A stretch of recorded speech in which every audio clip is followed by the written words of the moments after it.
नमस्कार. Happy valley फूड्समध्ये आपणा सर्वांचे स्वागत आहे. आज मी तुम्हाला दाखवणार आहे कैरीचे पणे.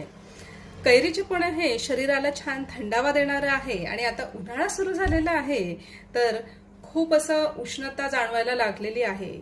उन्हात आल्यावर असं काहीतरी थंड प्यावंसं वाटतं, पण ते हेल्दी असायला पाहिजे आणि ऊन लागायला नको. आपल्याला असं बाहेरून आलं ना की काहीतरी पिल्यानंतर आपल्याला ते ऊन लागलेलं आपलं उतरलं गेलं पाहिजे. तर त्यासाठी खास तुम्हाला मी आज दाखवणार आहे कच्च्या कैरीचे पणे. त्यासाठी मी साहित्य घेतलेलं आहे. एक 200 ग्रॅम कच्ची कैरी घेतलेली आहे. तोतापुरी आहे, म्हणजे ती कमी अशी आंबट असते, गोडसर असते जरा, आणि ती 200 ग्रॅम आहे. इथं मी 200 ग्रॅम गुळ घेतलेला आहे आणि चवीनुसार सेंधव मीठ घेतलेलं आहे, किंवा तुम्ही काळं मीठही यूज करू शकतात. आणि इथं गुळ घेण्याच्या ऐवजी आपण साखरही घेऊ शकतो, पण गुळ हा खूप हेल्दी असतो म्हणून मी गुळ घेतलेला आहे. आणि पूर्वीचे लोक तुम्ही बघितलं असेल की बाहेर गावावरून उन्हात न आले की गुळ पाणी द्यायचे. म्हणजे गुळ पाणी दिल्याने काय होतं ना की ऊन लागलेलं असेल सपोज, तर ते उतरण्यास आपल्याला मदत होते. तर त्यासाठी मी इथं आज कैरीचे पणे हे गुळापासून बनवणार आहे. तर चला बघूयात पुढं काय करायचं आहे. याचं देठ काढून टाकणार आहोत आणि याला कुकरमध्ये टाकूयात शिजवण्यासाठी. पाणी घालायचं आहे. इथं मी 1 तांब्या पाणी घातलेलं आहे. तुम्हाला आता एक शॉर्टकट पद्धत सांगणार आहे.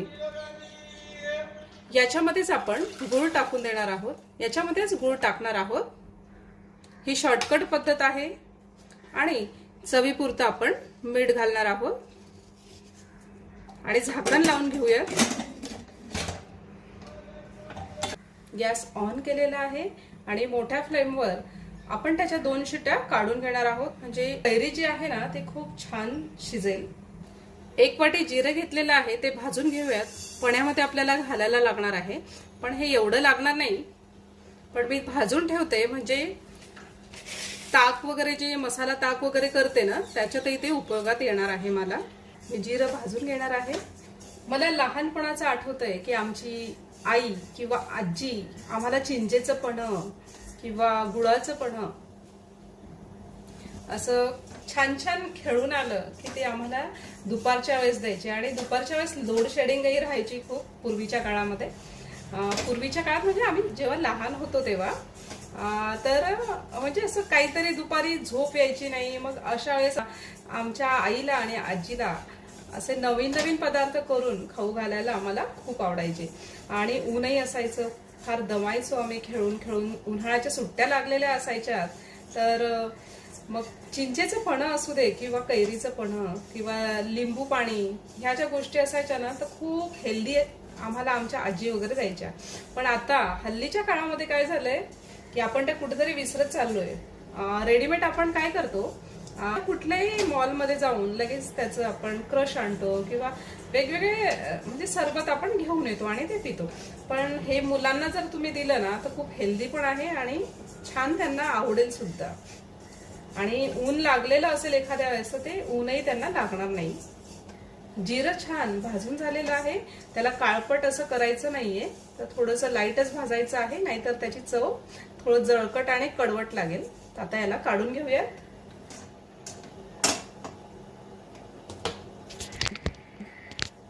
जिरं भाजून झालेलं आहे आणि त्याला गार होऊ देऊयात. गार झाल्यानंतर मिक्सरला त्याची बारीक पूड करून घेणार आहोत. कुकर गार झाला आहे, वाफ निघालेली आहे. आपण बघूयात. कैरी तुम्ही बघू शकत असाल खूप छान शिजलेली आहे.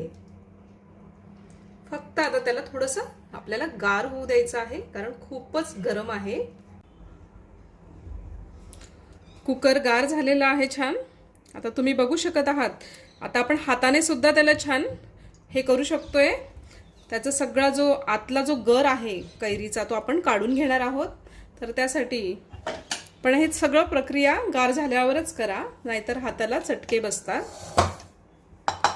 तर छान एक बाउल घेतलेला आहे खाली आणि त्याच्यामध्ये गाळणे ठेवूयात आणि हे सगळं गाळून घ्यायचं आहे.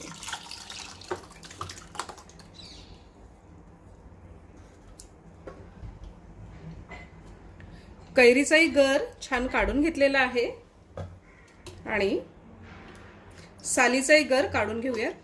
फक्त हात स्वच्छ धुवून घ्या. तुम्ही बघू शकत आहात किती छान पल्प असा जमा झालेला आहे. पण हा पल्प आपल्याला वाया घालवायचा नाहीये, पूर्ण गाळून घ्यायचा आहे पल्पला. म्हणजे कैरीचा जो पल्प लागलेला आहे ना तो सुद्धा काढून घ्यायचा आहे. तुम्ही बघू शकत आहात खूप सुंदर कैरीचं पन्ह झालेलं आहे. मस्त त्याच्यामध्ये असे क्लम्स पण तुम्हाला दिसत असतील. आता त्याच्यामध्ये आपण ही भाजून घेतलेली जिरेपूड घालूया. म्हणजे खूप सुंदर असं आपण पितो ना तेव्हा खूप छान लागतं. खूप मस्त झालेलं आहे. आणि आता थोडी टेस्ट घेऊन बघूया. जर तुम्हाला वाटलं तर काय तुम्ही ऍड करू शकता. खूपच अप्रतिम झालेलं आहे. गुळ कमी आहे किंवा तुम्हाला थोडंसं त्याच्यामध्ये मिरची पावडर घालायची आहे. पण आता माझ्याकडे हे लहान मुलं पिणार आहेत त्यामुळे मी मिरची पावडर इथं टाकणार नाहीये. तुम्ही बघू शकत आहात खूप सुंदर कैरीचं पन्ह झालेलं आहे. मस्त टॅम्पटिंग असं त्याला टेस्ट आलेली आहे. आणि लहान मुलांना आंबट गोड खूप आवडतं आणि खूप हेल्दी आहे. ऊन वगैरे लागणार नाही. मस्त खेळून आलं की एक एनर्जिक ड्रिंक आहे. तर नक्कीच तुम्ही बनवून बघा. तुम्हाला हा व्हिडिओ आवडला असेल तर नक्कीच माझ्या चॅनलला लाईक करा, सबस्क्राईब करा आणि छान छान कमेंटही करा. तुमच्या छान छान कमेंट वाचून आम्हाला नवनवीन व्हिडिओ करण्याचा आमचा उत्साह वाढतो. आणि प्लीज तुमचा सपोर्ट हवा आहे तर प्लीज नक्कीच पूर्ण व्हिडिओ हा बघा आणि छान छान कमेंटही करा. माझा व्हिडिओ बघितल्याबद्दल थँक्यू, धन्यवाद.